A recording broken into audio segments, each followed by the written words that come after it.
Welcome back to our channel DMT logics. ఈరోజు క్లాస్లో second sem chemistry inorganic chemistry 1 ఈ పేపర్కి సంబంధించిన the top most important questions 3 years చెప్పాను. అవి చదివితే మీరు ఈజీగా మంచి మార్క్స్ తెచ్చుకోవచ్చు. పాస్ ఈజీ అండి, పాస్ పెద్ద కష్టమే కాదు, మంచి మార్క్స్ వస్తాయి. ఓకేనా? సో అదేవిధంగా సార్ క్వశ్చన్లు ఇస్తున్నారు, నోట్స్ కానీ క్లాసులు కానీ మోడల్ పేపర్స్ ఎక్కడ ఉన్నాయి? నోట్స్లు, క్లాసులు, మోడల్ పేపర్స్ టాప్ 15 క్వశ్చన్లు అన్నీ మన యాప్లో ఉన్నాయి. డిఎంటీ లాజిక్స్ అనే యాప్ ఉంటుంది, ప్లే స్టోర్లో ఇన్స్టాల్ చేసుకోండి. లింక్ డిస్క్రిప్షన్లో ఇచ్చాను, అక్కడి నుంచి కూడా మీరు ఇన్స్టాల్ చేసుకోవచ్చు. చేసుకున్న తర్వాత ఇలా సెమిస్టర్లు కనిపిస్తే సెకండ్ సెమ్ క్లిక్ చేయి, స్క్రోల్ చేయి.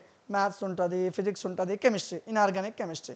జస్ట్ 59 రూపీస్కే పీడిఎఫ్ నోట్స్లు, క్లాసులు, మోడల్ పేపర్లు, టాప్ 15 క్వశ్చన్లు అన్నీ ఇవ్వడం జరిగింది. మీరు చదవాల్సిన టైం మాత్రమే ఒక 2 గంటలు మీరు చదివితే కూర్చొని ఒక 60 రూపాయలు మీరు ఇన్వెస్ట్ చేసి ఒక 2 గంటలు కూర్చొని చదివితే పాస్ అయిపోతారు. ఏ పెద్ద చదివాల్సిన అవసరం లేదు.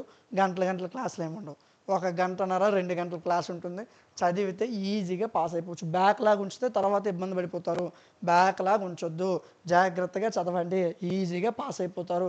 మీకు డౌట్ ఉంటే కనిపిస్తున్న నెంబర్కి మెసేజ్ చేయండి. వీడియోని మీ ఫ్రెండ్స్కి, మీ క్లాస్మేట్స్కి షేర్ చేయండి. రిమైనింగ్ మొత్తం అన్ని సబ్జెక్ట్స్ కూడా మన యాప్లో అవైలబుల్గా ఉన్నాయి. సో రిమైనింగ్ కెమిస్ట్రీ ఇదిగోండి, జనరల్ అండ్ ఇన్ఆర్గానిక్ కెమిస్ట్రీ ఆ పేపర్ కూడా మన యాప్లో అవైలబుల్గా ఉంది. Physics, chemistry, computers, maths, botany, zoology అన్నీ మన యాప్లో అవైలబుల్గా ఉన్నాయి. సో ఇక్కడ నుంచి మీరు చెక్ చేయొచ్చు. ఓకేనా?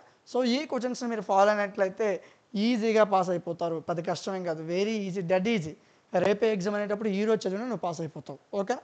సో అదేవిధంగా మరొకసారి వీడియో నచ్చితే లైక్ చేయండి, మీ ఫ్రెండ్స్కి షేర్ చేయండి, మీ క్లాస్మేట్స్కి షేర్ చేయండి. ఇలాంటి మరిన్ని వీడియోస్ మిస్ అవ్వకుండా ఉండడం కోసం మన ఛానల్ని సబ్స్క్రైబ్ చేసుకొని పక్కన ఉన్న బెల్ ఐకాన్ని ఆన్లో ఉంచుకోండి. Thank you.